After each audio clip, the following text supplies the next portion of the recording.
Hello दोस्तों। आज हम सभी साथ में पढ़ने वाले हैं इकोनॉमिक्स। इकोनॉमिक्स का पहला चैप्टर जो कि हम अब साथ में पढ़ने वाले हैं, जिसका नाम है डेवलपमेंट। तो अब हम इसके साथ साथ ये भी सीखेंगे कि इकोनॉमिक्स इंपॉर्टेंट क्यों, हम इसकी स्टडी क्यों करें। यार, हम बहुत से लोगों के दिमाग में क्वेश्चन आता है, लोग सबसे पूछते हैं हम आज जो पढ़ रहे हैं वो हम भविष्य में यूज़ करेंगे कि नहीं करेंगे। बहुत से बच्चों का एक फनी सा क्वेश्चन होता है कि अभी हम जो पढ़ रहे हैं, बहुत से बड़े लोग भी कहते हैं कि हम मैथमेटिक्स अभी हमने पढ़ी, हम अभी कहाँ यूज़ कर रहे हैं 10 साल बाद। तो अभी आप ज़िंदगी में जो भी चीज़ें सीखते हो वो हर चीज़ यूज़ नहीं करते हो लाइफ में। आपको हमेशा ये सीखना होगा, आप चीज़ें सीखते हो ताकि आपकी बॉडी इतनी अडेप्टेबल रहे कि भविष्य में जो भी चीज़ें आए आप उसको ईजिली सीख जाएं। और अगर आप चीज़ें करते रहते हैं तो आपका दिमाग भी एक्टिव रहता है, और आपके दिमाग में आप थोड़ा बहुत चीज़ें डालते रहेंगे ना, तो आपको इतनी दिक्कतें नहीं होंगी जब भी आप कोई नई चीज़ सीखने के लिए जाएंगे। तो ये जो थिंकिंग होती है ना कि यार भविष्य में तो यूज़ करना नहीं है तो इसको हम पढ़ क्यों रहे हैं, ये इसलिए ना ताकि आपके जो स्टेट ऑफ माइंड है उसका डेवलपमेंट हो, है ना। थिंकिंग का जो लेवल हो और ऊंचा जाए, आप क्रिटिकल से क्रिटिकल सिचुएशन के लिए भी आप सॉल्यूशन सोच लो, निकाल पाओ, इसलिए हम पढ़ते हैं। तो आज हम इकोनॉमिक्स की स्टडी करेंगे पहले चैप्टर का, जिसका नाम है डेवलपमेंट। तो इसी के साथ हम शुरू करेंगे। ये इकोनॉमिक्स की जब हम बात करते हैं तो यार इकोनॉमिक्स है क्या। तो जनरली हम इकोनॉमिक्स की स्टडी करना इतना इम्पोर्टेंट क्यों है, सब्जेक्ट दिया गया है तो क्यों है। तो अब हम एक बात से समझेंगे कि यार हमारे पास चीज़ें हैं, ठीक है, लोग हैं, हमें ये पता है यूटिलाइज कितना करना है, चीज़ें इतनी हैं, इतने लिमिटेड उस पर हैं, तो कैसे क्या यूज़ करना है और ख़त्म भी ना हो, यूज़ करते रहें। इसलिए इसकी स्टडी बहुत ज़रूरी है कि टाइम टू टाइम कितना यूज़ करना है, कैसा यूज़ करना है। इसलिए इकोनॉमिक्स बहुत इंपॉर्टेंट है। और ये जो चैप्टर है डेवलपमेंट, आज हम इसकी स्टडी करने वाले हैं। तो तो हम अभी देखने वाले हैं ये जो आइडिया ऑफ डेवलपमेंट ना, ये जो डेवलपमेंट का जो आइडिया है, इसके बारे में कैसे लोगों ने सोचा कि यार डेवलपमेंट होना चाहिए in terms of economics, economy. और ये कैसे क्या है, कैसे एसोसिएट करता है एक इंडिविजुअल को और कंट्री को, ये भी हम देखने वाले हैं, ठीक है। तो तो आप समझेंगे डेवलपमेंट, ठीक है। तो डेवलपमेंट में क्या आता है, as an idea is complex, ठीक है, interdisciplinary and related to the democratic political process. तो डेवलपमेंट क्या होता है, डेवलपमेंट वो एक डेवलपमेंट जो टर्मिनोलॉजी है वो ऐसे है, डेवलप मतलब किसी चीज़ का विकास करना। विकास, विकास जड़ है, किसकी जड़ है, डिज़ायर्स का, नीड्स का, ठीक है। अगर नीड है तो डेवलपमेंट बहुत ज़रूरी है।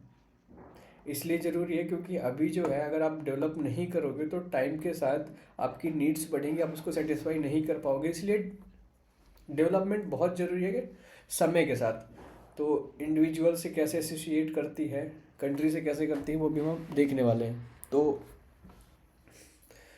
ऑब्वियसली यार जब डेवलपमेंट है, डेवलपमेंट की टर्मिनोलॉजी सबके लिए अलग अलग होती है। कैसा डेवलपमेंट, ठीक है।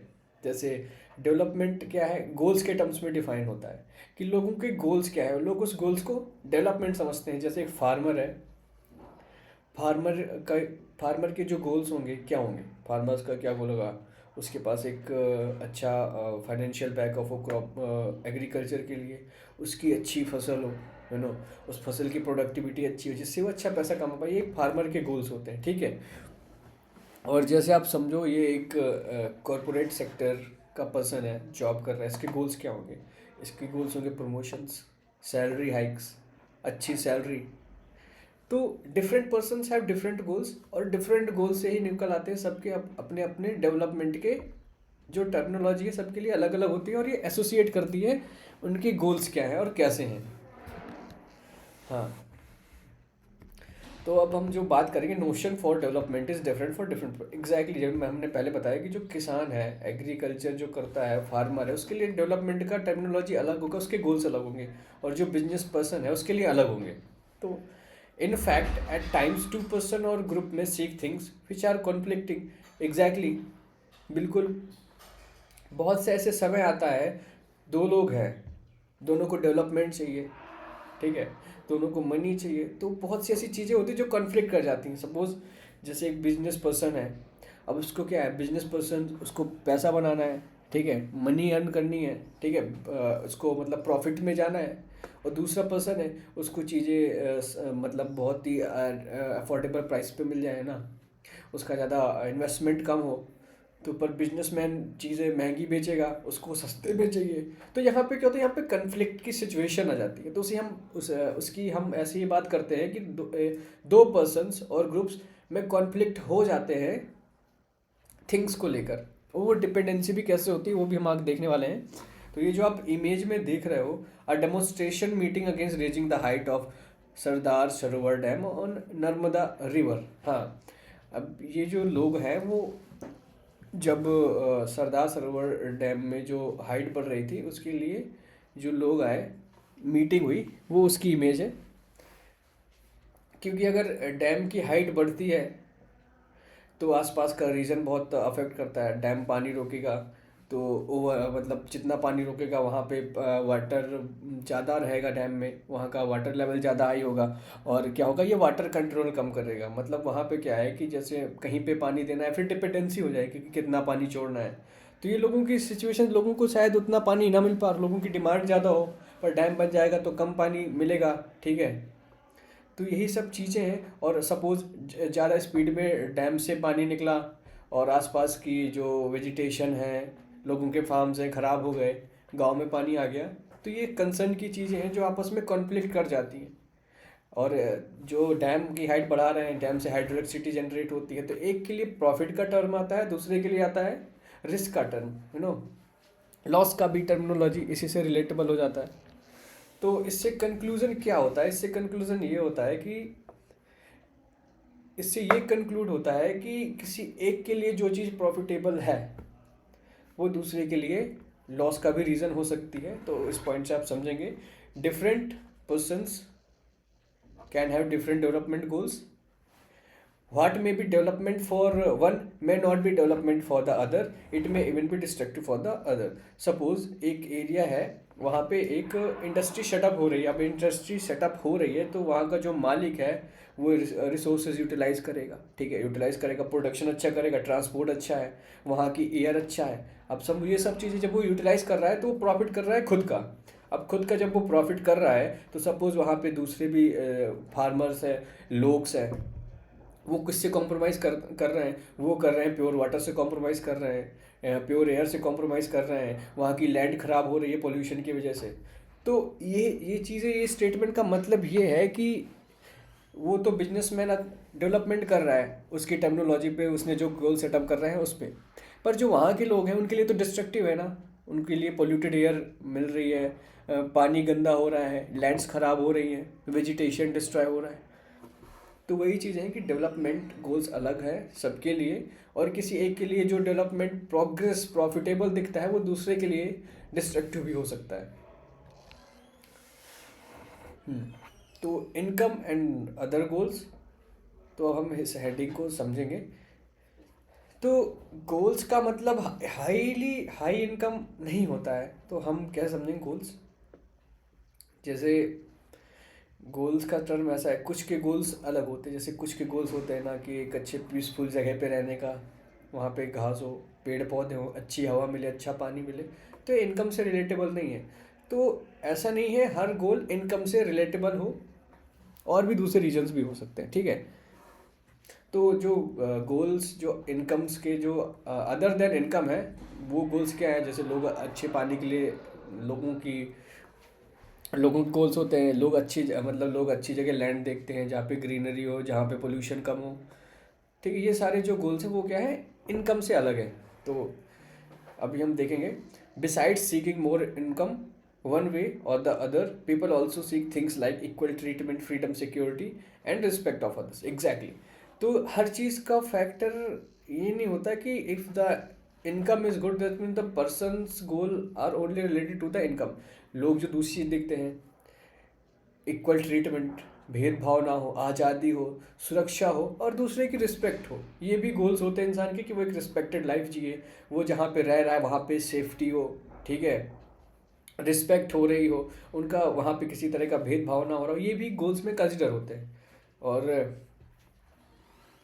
जो लाइफ की क्वालिटी है वो डिपेंड करती है materials and non material things. Exactly, जो आप चीज़ डेली लाइफ पे होती हैं, लाइफ की क्वालिटी होती है, वो मटेरियल नॉन मटेरियल थिंग्स पे डिपेंड करती है। आप क्या कंज्यूम कर रहे हो, क्या रह रहे हो, किन से आप इंटरेक्ट कर रहे हो, तो ये सब चीज़ें भी लाइफ की क्वालिटी को डिपेंड करते हैं। आप अच्छे लोगों से मिल रहे हो, आपकी लाइफ क्वालिटी इंप्रूव हो रही है। आप नेगेटिव पर्सन से मिल रहे हो, आप डिप्रेशन में जा रहे हो, उसकी बातें, वो टेंशन में, उसकी बातें सुन सुन के आप भी डिप्रेशन पे जा रहे हो।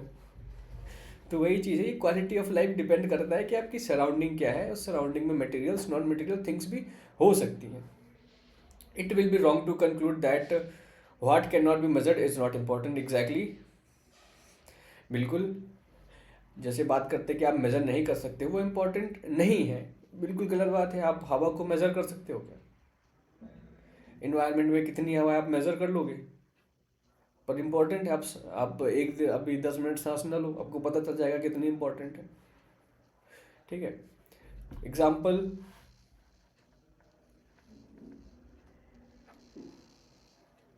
जैसे यहाँ पे एग्जाम्पल दिया गया है, what factors would you see before accepting a job. हाँ, हम बात करेंगे कि आप मेज़र नहीं कर पा रहे वो इम्पोर्टेंट है कि नहीं। ठीक है। तो अगर आप किसी जॉब को देखते हो, ये अच्छा एग्जाम्पल आप समझेंगे, इससे हम आपको बताएंगे कि अगर आप कोई जॉब देख रहे हो, ठीक है, तो आप क्या देखो, आप जो चीज़ें देख नहीं पा रहे हो वो इम्पोर्टेंट नहीं करती हैं। आप क्या नहीं देख पा रहे हो? आपको रिस्पेक्ट दिख रही है। रिस्पेक्ट तो एक टर्मिनोलॉजी आपने देखी हुई है कि आपने जगह देख ली तो यहाँ पे आपको रिस्पेक्ट मिल जाएगी, आप मेज़र कर लोगे उसको? नहीं। ठीक है। पॉजिटिव एनवायरनमेंट, वर्किंग आवर, जैसे वर्किंग आवर तो ठीक है मेज़र हो जाता है। ठीक है। और जैसे कि इंटेलेक्चुअल लोग, इंटेलिजेंट लोगों का कंपनी, ये सब चीज़ें हैं, आप मेज़र नहीं कर सकते हो, पर ये चीज़ें इंपॉर्टेंट रखती है। तो यही समझाने की कोशिश की गई है। आप एक जब कोई जॉब देखते हो तो आप देखते हो इन्वायरमेंट कैसा है, कंपनी कैसी है, ठीक है, वहाँ पे जो लोग हैं उनकी मेंटेलिटी कैसी है, वहाँ पे लोगों के अंदर रिस्पेक्ट करने का सेंस है या नहीं। ठीक है। तो ये सारी चीज़ें होती हैं जो आप कंक्लूड करती हैं कि इससे पहले जो स्टेटमेंट है कि जो चीज़ आप मेजर नहीं कर सकते हो वो इम्पोर्टेंट नहीं है, ऐसा बिल्कुल भी नहीं है।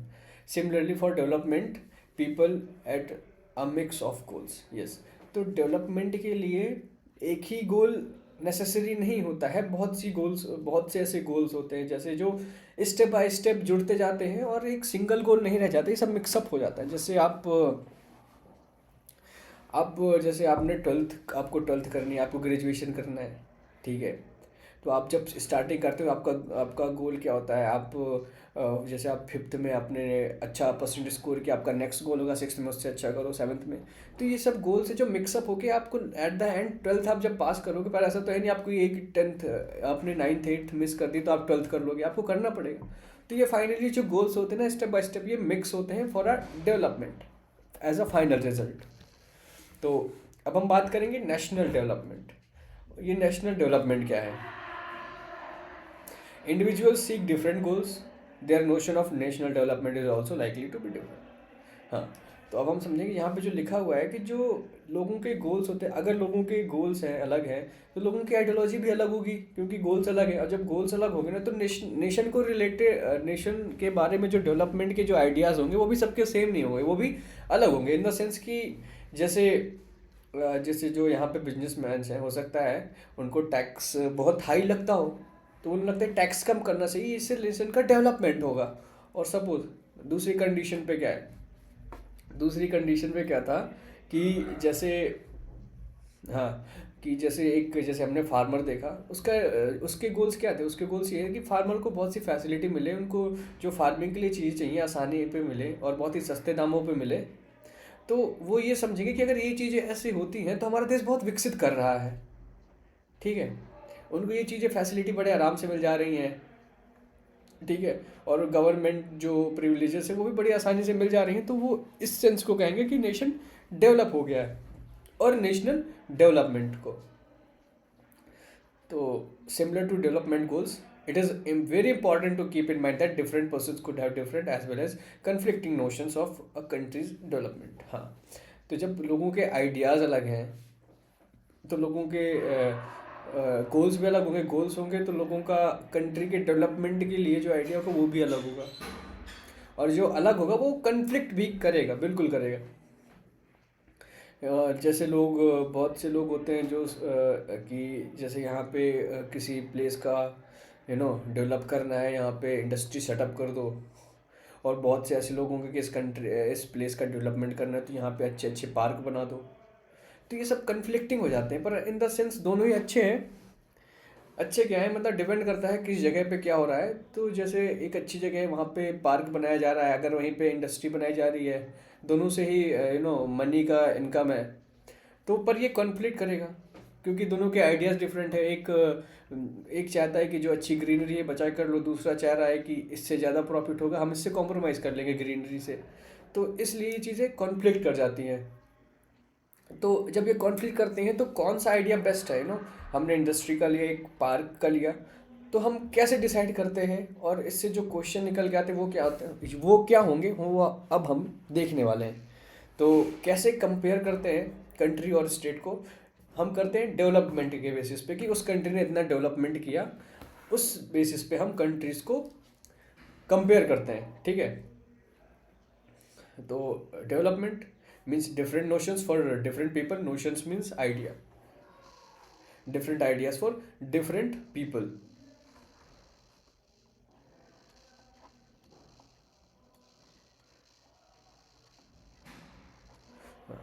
How come some centuries are generally called developed and others underdeveloped? तो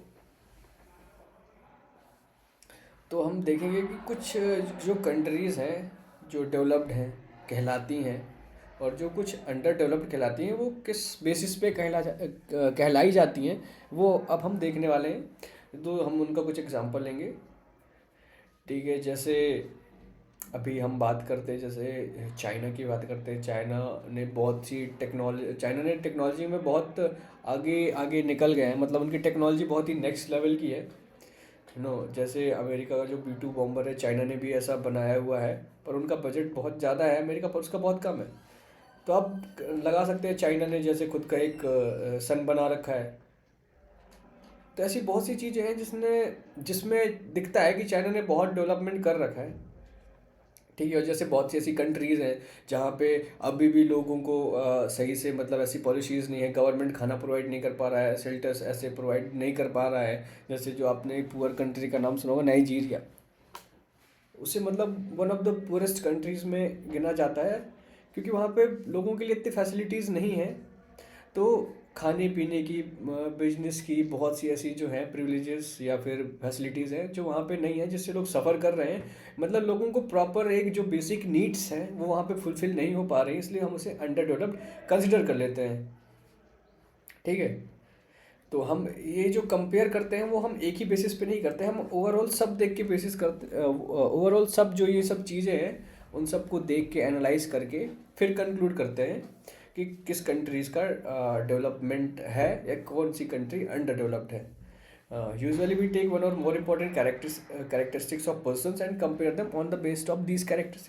और जब हम कंपेयर की बात करते हैं तो हम कंपेरिजन सब में कर सकते हैं, है ना। एज बीइंग अ पर्सन, है ना, पर्सन का कर सकते हैं, स्टेट्स का कर सकते हैं, कंट्रीज़ का कर सकते हैं, है ना, कम्युनिटी का कर सकते हैं, ठीक है। जैसे एक पर्सन है, उसकी हाइट ज़्यादा है, दूसरा कम है, इस बेसिस पे भी कंपेयर कर सकते हैं ना। एक का नॉलेज ज़्यादा है, दूसरे का नॉलेज कम है, इससे भी कर सकते हैं, है ना। और बहुत सी ऐसी चीज़ें हैं, फिजिकल है, मेंटल है।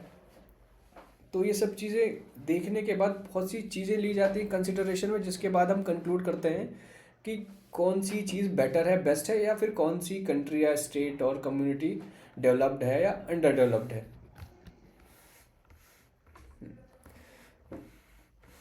तो development in income is considered to be one of the most important attributes of comparing countries, because yes, income बहुत ही इम्पोर्टेंट क्राइटेरिया है डिसाइड करने के लिए कि कौन सी कंट्री है जो डेवलप्ड है या कौन सी कंट्री जो उससे कम डेवलप्ड है, एग्जैक्टली बताता है। क्योंकि अगर पैसा है तो तभी तो आपकी नीड्स फुलफिल्ड हो जाएंगी। आप बेसिक जो बेसिक नीड्स हैं, फूड, शेल्टर, क्लोथ्स, वो आप फुलफिल कर पा रहे हो। उससे अगर आपके पास और भी ज़्यादा पैसा है उन्हें, तो आप लग्जरी लाइफ स्टाइल भी जी सकते हो। ठीक है। तो यही सब चीज़ें हैं जो बताएंगे कि यहाँ के लोगों का लाइफ स्टाइल ऐसा है। वो क्यों ऐसा है, उसका मेन फैक्टर है इनकम। तो इनकम ही एक ऐसा फैक्टर है मोस्ट इम्पॉर्टेंट, जो जिसके बेसिस पे हम कंट्रीज़ को कंपेयर करते हैं। तो अब हम बात करेंगे कि जब हम इनकम क्राइटेरिया मान के कंपेयर करते हैं कंट्रीज़ को, तो इनकम क्या है, ठीक है, और टोटल इनकम क्या है, एवरेज इनकम क्या है। तो जो टोटल इनकम, जो अगर कोई कंट्री के सारे रेसिडेंट्स, सारे लोगों की इनकम मिला दे और उसका सम करके, तो वो जो सम निकल के आता है उसको कहते हैं टोटल इनकम। और उसे कहते हैं टोटल इनकम। एंड वो इतना इम्पोर्टेंट नहीं होता है, इतना यूज़फुल भी नहीं है। पर जो जो इम्पोर्टेंट होता है वो होता है एवरेज इनकम, जिसे कहते हैं पर कैपिटा इनकम। और ये क्या होता है, वो इसका एक फॉर्मूला निकल के आता है, जो टोटल इनकम है, मतलब income of all the people of the country divided by the total population, that is called average income. और जो एवरेज इनकम है उसको हम ये भी कहते हैं, उसको हम कहते हैं पर कैपिटा इनकम। और पर कैपिटा इनकम के बेसिस पे ही हम कंपेयर करते हैं कि कौन सी कंट्री डेवलप्ड है या अंडर डेवलप्ड है। तो अब हम बात करते हैं, हम जो डिफाइन तो कर देते हैं डेवलप्ड, अंडर डेवलप्ड, तो इसे बताने वाला कौन है ना, ये डिसाइड कौन करता है कि ये अंडर डेवलप्ड है, ये सब चीज़ क्या है। तो ये सब देखने के लिए ना एक रिपोर्ट निकल के आती है, जिसे कहते हैं वर्ल्ड डेवलपमेंट रिपोर्ट। और ये वर्ल्ड बैंक के द्वारा बनाई जाती है। ठीक है। और ये क्या करता है, ये जनरली इनकम को कंपेयर करती है, बेसिक। ठीक है। ये जैसे किसी एक कंट्री की पर कैपिटा इनकम लेगी, फिर उसको कंपेयर करेगी, फिर उसको एक सीक्वेंस में प्लेस करेगी इन द ऑर्डर ऑफ, है ना, नंबरिंग। जो टॉप पे है उसकी सबसे अच्छी, मतलब हाईली डेवलप्ड कंट्री है, पर कैपिटा इनकम सबसे ज़्यादा है। तो ये जो रिपोर्ट है वो वर्ल्ड बैंक के द्वारा दी जाती है। ठीक है। और वो जो बैंक है वो किस बेसिस पे कंपेयर करता है, वो करता है इनकम के बेसिस पे। ठीक है। और इसी बेसिस पे जो अभी एक दो टर्मिनोलॉजीज हैं, countries with per capita income of US dollar, मतलब जिन कंट्रीज की जो पर कैपिटा इनकम है ना 49,300 यूएस डॉलर पर एनम, और उससे ज़्यादा है, उसको हम रिच की कैटेगरी कर देते हैं। मतलब जिस कंट्री की $49,300 पर एनम की इनकम है पर कैपिटा, उसको कहते हैं रिच कंट्रीज। और जिस कंट्री में पर कैपिटा इनकम $2,500 या उससे कम है, उसे कहते हैं low income countries. India comes in the category of low middle income countries because its per capita income in 2017 was just $6,700 per annum। 2017 में इंडिया की पर कैपिटा इनकम थी $67,000 पर एनम। इसलिए इसको जो एक क्राइटेरिया दिया गया, वो दिया गया low middle income countries. The rich countries, excluding countries of Middle East and certain other small countries, are generally called developed countries। जो रिच कंट्रीज हैं, एक्सक्लूड कर देते हैं मिडल ईस्ट और कुछ छोटी मोटी कंट्रीज को, उन्हें जनरली कह देते हैं डेवलप्ड कंट्रीज। मतलब जो रिच है ना वही डेवलप्ड है। आप बोल सकते हो कि जो रिच है वही डेवलप्ड है। एग्जैक्टली यार, जहाँ पैसा है वहीं तो डेवलपमेंट जल्दी होगा। ऐसा तो नहीं है कि 10 रुपये जेब में है, आप निकल गए तो सब कर लोगे। तो तो जहाँ की इनकम ज़्यादा है, पर कैपिटा इनकम ज़्यादा है, और उसका जो क्राइटेरिया फुलफिल होता है, जैसे एक क्राइटेरिया $49,300 पर एनम का, ये सारे क्राइटेरिया है जिसके बेसिस पे आप डिसाइड करते हो रिच, पुअर या लो मिडल इनकम कंट्रीज। हाँ। तो लिमिटेशन ऑफ एवरेज इनकम, तो हम लिमिट्स पढ़ेंगे कि लिमिट्स क्या होती हैं एवरेज इनकम की। तो हम समझते हैं जैसे एवरेज इनकम कंपैरिजन के लिए बहुत इंपॉर्टेंट है। हाँ। तो ये जैसे एवरेज इनकम होती है ना, तो ये बहुत डिस्पैरिटीज़ को हाइड करती है। वो कैसे हाइड करती है अभी हम दिखाएंगे आपको। हम्म, और जो एवरेज इनकम डिस्पैरिटीज़ का मतलब ये है कि सपोज एक पर्सन है एक पर्सन है महीने के 2 लाख कमा रहा है, ठीक है। और बाकी सपोज पाँच पाँच पर्सन है, उसमें से एक पर्सन महीने का 2 लाख कमा रहा है, बाकी चार 10-10 हज़ार कमा रहे हैं, ठीक है। 10-10 हज़ार कमा रहे हैं, 10-10 हज़ार ये कमा रहे हैं, तो 40 हज़ार ये हो गया, ठीक है। एक सिंगल, अभी हम कैलकुलेशन करते हैं। एक सिंगल पर्सन है, 2 लाख कमा रहा है, ठीक है। और बाकी जो चार पर्सन है वो 10-10 हज़ार कमा रहे हैं, तो ये जो टोटल आएगा तो आएगा 2,40,000, ठीक है। अब ये जो 2,40,000 देखने में अच्छा अमाउंट लगता है, ठीक है। और ये मंथली सैलरी 2 लाख और 10 हज़ार, तो आप देखो कि 2,40,000 पाँच लोगों की इनकम है मिलके, एक जेन्युइन डिसेंट अमाउंट दिखा रहा है कि हाँ चलो पैसा है। पर जब हम ठीक है, और हम अब दिखा रहा है कि हाँ पैसा है, और इसका जब हम एवरेज भी निकालेंगे, इसको जब आप 5 से डिवाइड करोगे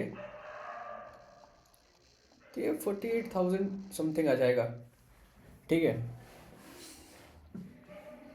48,000 आ गया per capita income per month एक जेन्युइन पर्सन का। आप देख के खुश हो गए यार, कम बड़ी अच्छी कंट्री है, बड़ी अच्छी कंट्री है, क्योंकि पर कैपिटा इनकम इतनी ज़्यादा है, लोगों की लाइफ स्टाइल बहुत अच्छी होगी।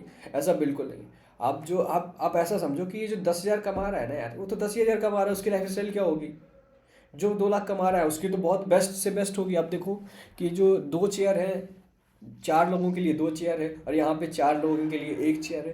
तो ये यही दिखा रहा है कि जो कुछ लोग हैं ना, उन्होंने मोस्ट ऑफ द जो मनी है ना, पैसा, कुछ लोगों के पास बहुत ज़्यादा मात्रा पे है और कुछ लोगों के पास बहुत कम मात्रा पे है, पर जब सम करके निकालो तो एक अच्छा एवरेज दिखा देता है। जिससे क्या होता है, जिससे लोगों को मिसकंसेप्शन हो जाता है कि लोगों की एवरेज इनकम बहुत ज़्यादा है तो कंट्री बहुत डेवलप्ड है, जबकि ऐसा नहीं है। इसलिए कहते हैं दे हाइड डिस्पैरिटीज़, मतलब जो जो कम कमा रहा है उसकी तो बात हो ही नहीं पा रही, क्योंकि यहाँ पे सब एवरेज में चला जा रहा है, तो एक पर्टिकुलर पर्सन पे नहीं आ रही, जिससे ये डिस्पैरिटी नहीं दिखती है लोगों को, ठीक है। तो आप ये क्लियरली देखो कि यहाँ पे एक पर्सन 4 चेयर ऑक्यूपाई करता है। इसका मतलब ये है कि एक पर्सन है मिलके 4-10 लोगों के जितना पैसा कमा रहा है अकेले, और बाकी 4 लोग मिलके 1 लोगों के बराबर ही पैसा नहीं कमा पा रहे हैं। और जो कंट्री है, ठीक है।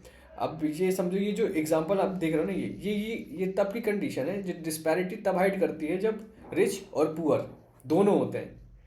अब जब रिच पुअर दोनों होते हैं तो पुअर को कम पैसे में सर्वाइवल है। आप देख सकते हो कितनी प्रॉब्लम से बैठने में, 4 2 चेयर से बैठे, यहाँ पे अकेला 4 पे लेटा हुआ है। तो ये दिखा रहा है कि प्रिविलेजेस एंजॉय कर रहा है रिच, जो एक बहुत कम नंबर पे है। और जब हम बात करते हैं country with no rich and no poor, मतलब इक्वलिटी की बात करते हैं, तो आप देखोगे सब बराबरी से बैठे हुए हैं।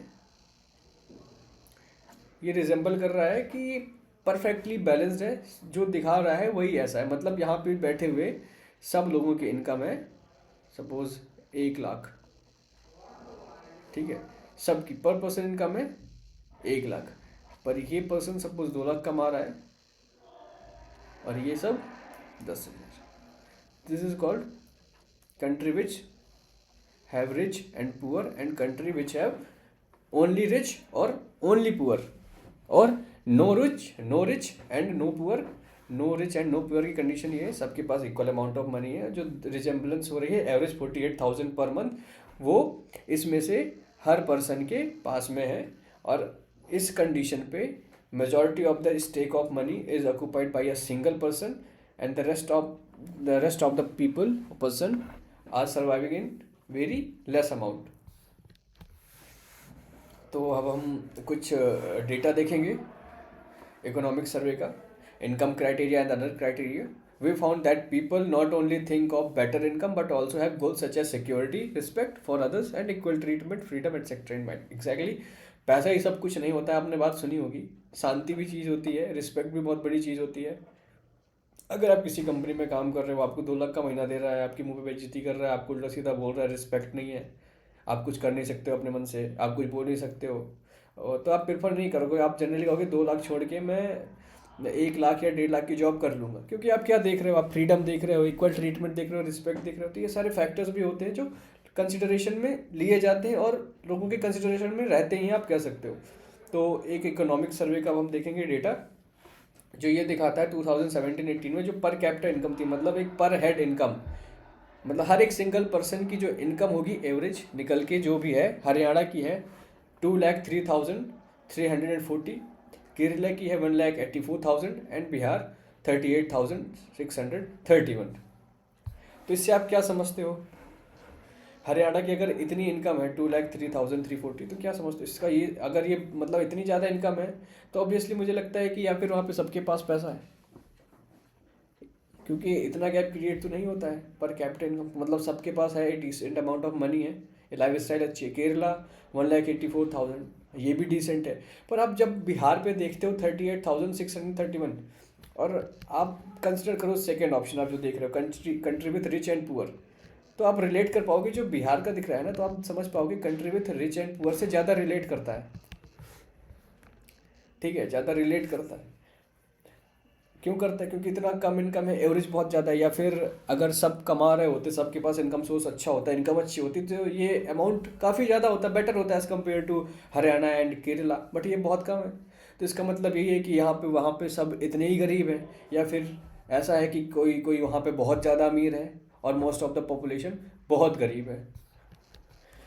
तो इसी के साथ आती है, जब हम बात करते हैं गोल्स, तो पब्लिक फैसिलिटीज़ ये भी एक गोल होता है ना। Money in your pocket can not buy all the goods and services that you may need to live well. Exactly, आपके पास कितना भी पैसा हो, है ना, आपके पास कितना भी पैसा हो, अगर पोल्यूटेड एयर है तो आप साफ एयर थोड़ा ना वहाँ से खरीद लोगे।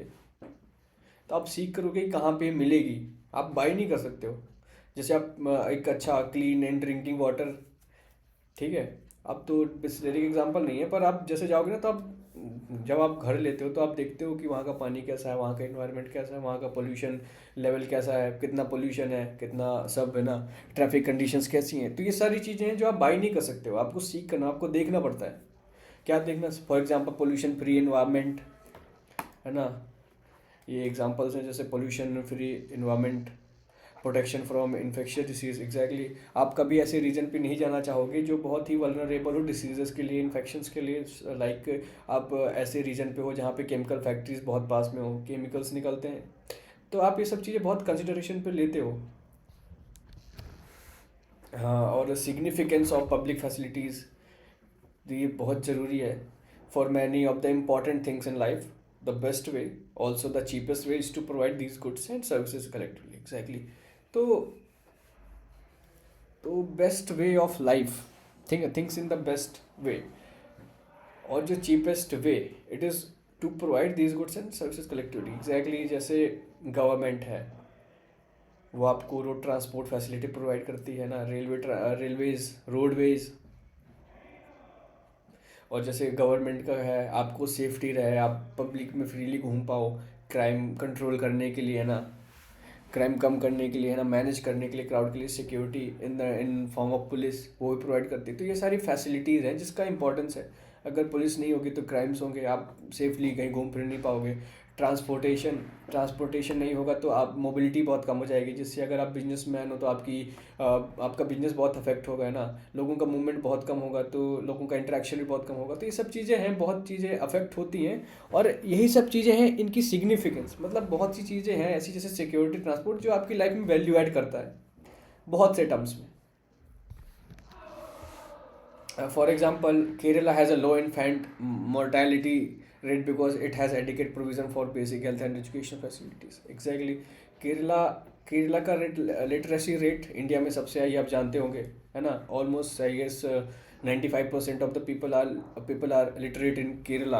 और वहाँ पे इसी वजह से इन्फेंट मोर्टैलिटी रेट कम है। क्यों कम है? क्योंकि वहाँ के लोग समझदार हैं, नॉलेजेबल पर्सन है, तो जब भी दिक्कत होती है हेल्थ सीख करते हैं, वहाँ पे प्रोविजंस हैं, हेल्थ सेंटर्स हैं, एजुकेशनल फैसिलिटीज़ हैं। तो ये सारे फैक्टर्स हैं। और कुछ अदर स्टेट्स हैं जहाँ पे public distribution system functions well, जहाँ पे पब्लिक डिस्ट्रीब्यूशन सिस्टम लाइक लोग जाते हैं जहाँ पे गवर्नमेंट का होता है, उनको प्रोवाइड कराता है वीट, राइस, ये सारी चीज़ें हैं जो सिस्टम से जो अच्छी तरीके से काम कर रहे हैं। And health and nutritional value of the people of such states certainly likely to be better. Exactly. और जहाँ पे हेल्थ हेल्थ फैसिलिटी अच्छी हो, गवर्नमेंट अच्छा फूड प्रोवाइड कर रही हो, एजुकेशन अच्छा हो, तो वहाँ पे ये सब चीज़ें बेटर हो ही जाती हैं।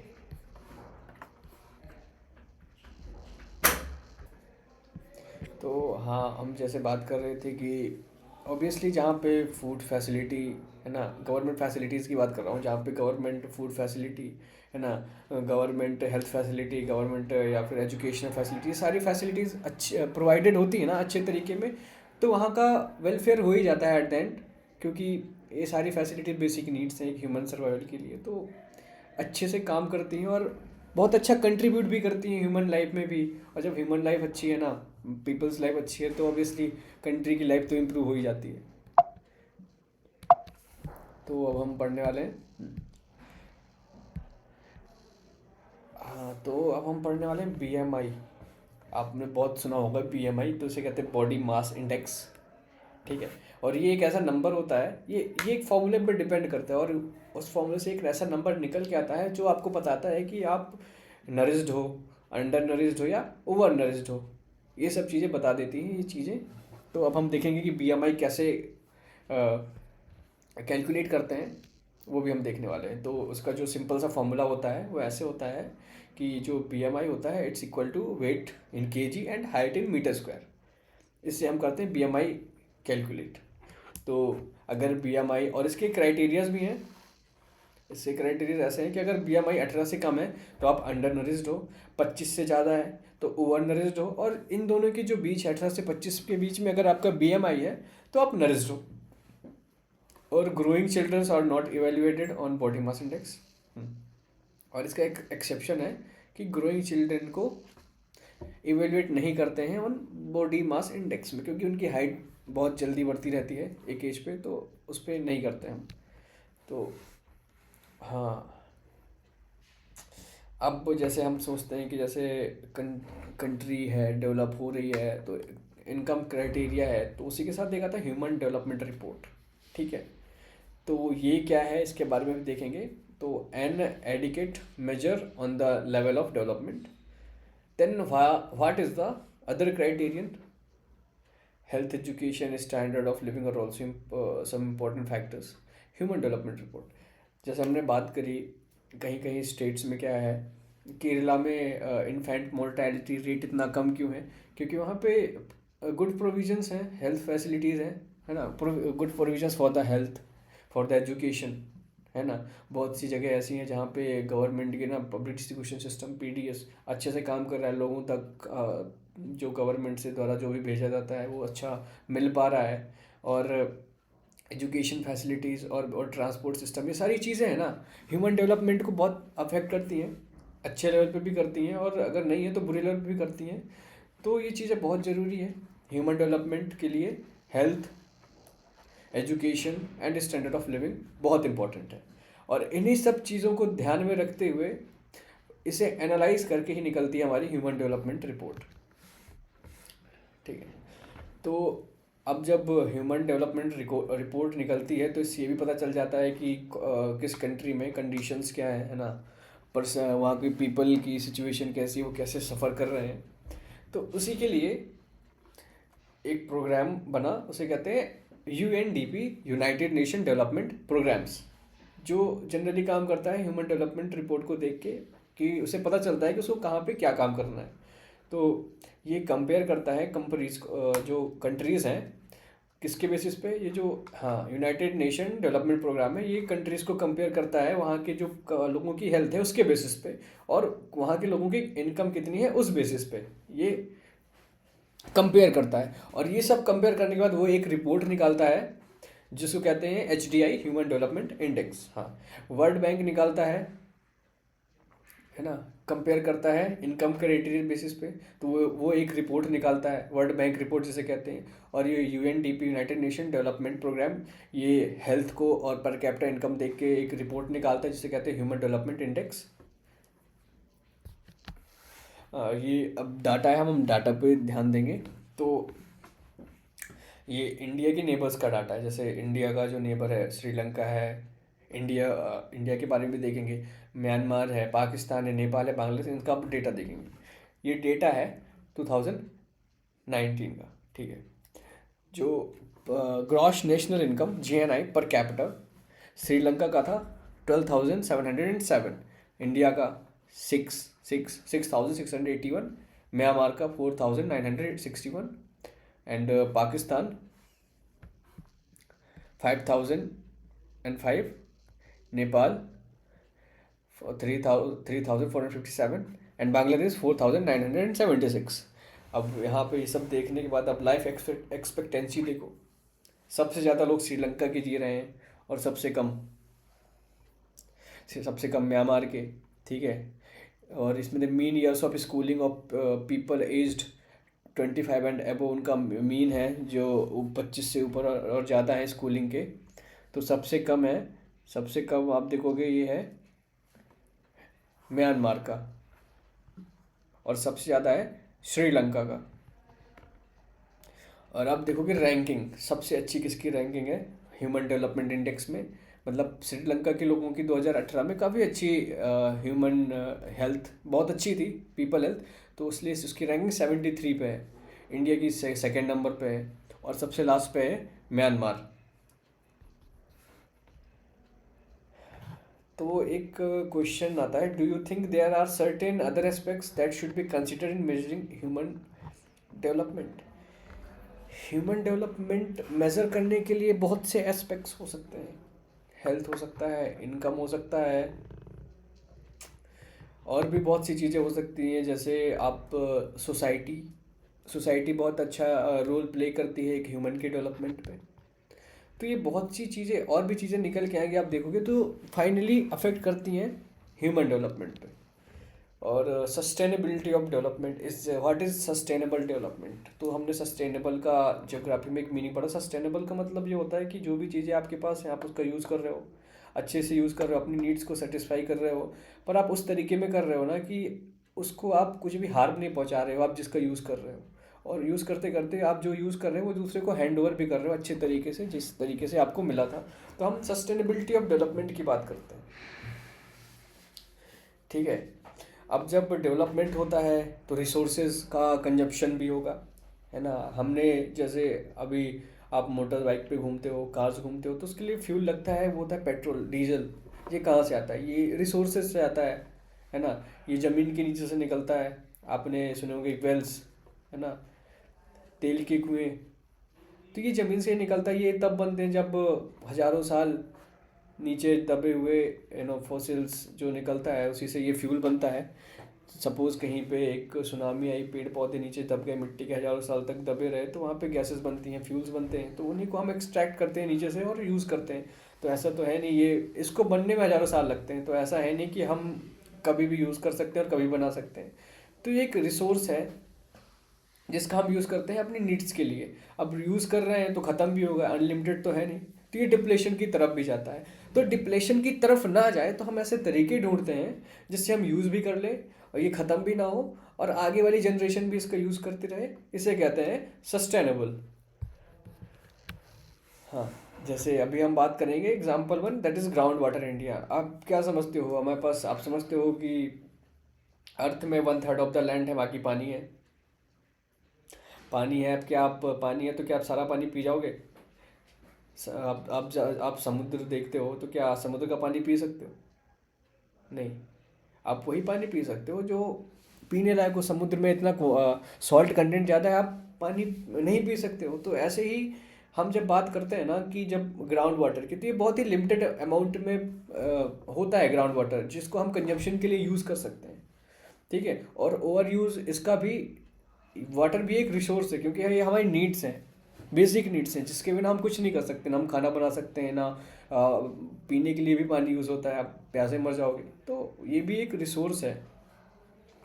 और जब ये रिसोर्स है तो पानी है, इसका मतलब ये नहीं है। तो ये 91% of countries is over using ground water resource. Exactly यार, क्यों ऐसा है? ऐसा क्यों है 91%? ऐसा क्यों है? क्योंकि आप जानते हो लोगों के पास वेल्स होते हैं, है ना, फ्रेश वाटर के, है ना, हैंड पाइप्स होते हैं, ट्यूबवेल्स होते हैं। तो ये लोग ग्राउंड से पानी निकालते हैं, वो हर चीज़ के लिए यूज़ करते हैं, पीने के लिए नहीं यूज़ करते हैं, इरीगेशन, एनिमल वॉशिंग, बहुत सी चीज़ों के लिए यूज़ करते हैं, है ना, बाथिंग के लिए यूज़ करते हैं। तो जब सब चीज़ों के लिए ग्राउंड वाटर यूज़ करेंगे तो यार फाइनली ओवर यूज़ है ना। तो आप जैसे जैसे आप क्या हो सकता है, आप इरिगेशन के लिए कैनल का वाटर यूज़ कर सकते हो, दूसरा वाटर यूज़ कर सकते हो।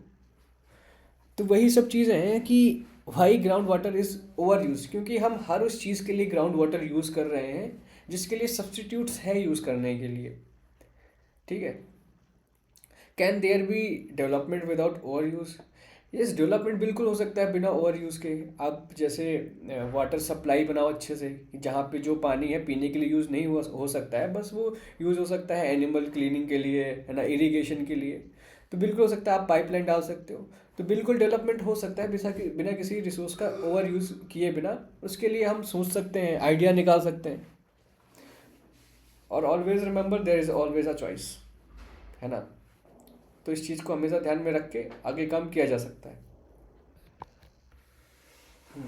अब जब रिसोर्सेज यूज़ हो रहे हैं, डेवलपमेंट हो रहा है, रिसोर्सेज यूज़ हो रहा है, पर आप कुछ नहीं निकाल पा रहे हो, बस आप पूरा डिपेंडेंसी रिसोर्स के ऊपर दिखा रहे हो, तो फाइनली एग्जॉशन, रिसोर्स तो ख़त्म होने पे आएगा ही। ठीक है। और जब ख़त्म होने पे आएगा तो फिर आप कब तक यूज़ करोगे? तो ये एक रिपोर्ट है क्रूड ऑयल रिजर्व्स की जो हम देखेंगे। ठीक है।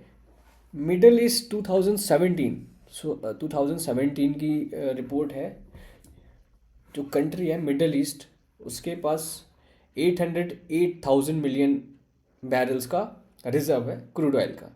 अब इसके पास इतना रिज़र्व है तो ये सिर्फ आने वाले 70 ईयर्स के लिए लास्ट करेगा। मतलब 70 साल तक आप यूज़ करोगे, इसके बाद आपके पास होगा नहीं।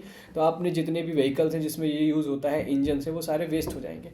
और जो यूनाइटेड स्टेट्स ऑफ अमेरिका, उसके पास 50,000 मिलियन बैरल्स, जो कि आने वाले 10 साढ़े 10 साल पे ख़त्म हो जाएगा। और जो वर्ल्ड है ओवरऑल, अगर आप देखोगे होल कंसिडरेशन पे, जो वर्ल्ड के पास है 1,697,000 मिलियन बैरल्स का रिजर्व है, जो आने वाले 50 सालों पे ख़त्म हो जाएगा। ये क्यों हो रहा है? क्योंकि आप देखोगे एग्जॉशन, ओवर यूज़ का टर्म भी आएगा, इतना है। आप सही से यूज़ करो तो ये जैसे 50 साल की बात है, 100 साल 200 साल भी यूज़ हो सकता है। क्यों हो सकता है? आप देखोगे हर एक घर पे 10 गाड़ियाँ होती हैं, एक पर्सन एक गाड़ी पे लेके चल रहा है, दो चार भी जा सकते हैं। तो ये एक सेंस ऑफ मेंटालिटी होता है। जब आप यूज़ करोगे सही से तो वो चीज़ें लास्ट करेंगी, इतना भी लिमिटेड नहीं है। पर जब आप ओवर यूज़ करते हो तो वो ऑलरेडी डिप्लीशन की तरफ जाती है और फाइनली एग्जॉस्ट हो जाती है। तो इसी के साथ हमारे इकोनॉमिक्स का चैप्टर ख़त्म होता है। आशा करते हैं आपको चीज़ें समझ में आई होंगी और आपने हमारे साथ साथ कॉपी पे भी लिखा होगा, समझा होगा। तो बस आज के लिए इतना ही। मिलते हैं बहुत जल्द आपसे। तब तक के लिए पढ़ते रहें, मुस्कुराते रहिए। जय हिंद।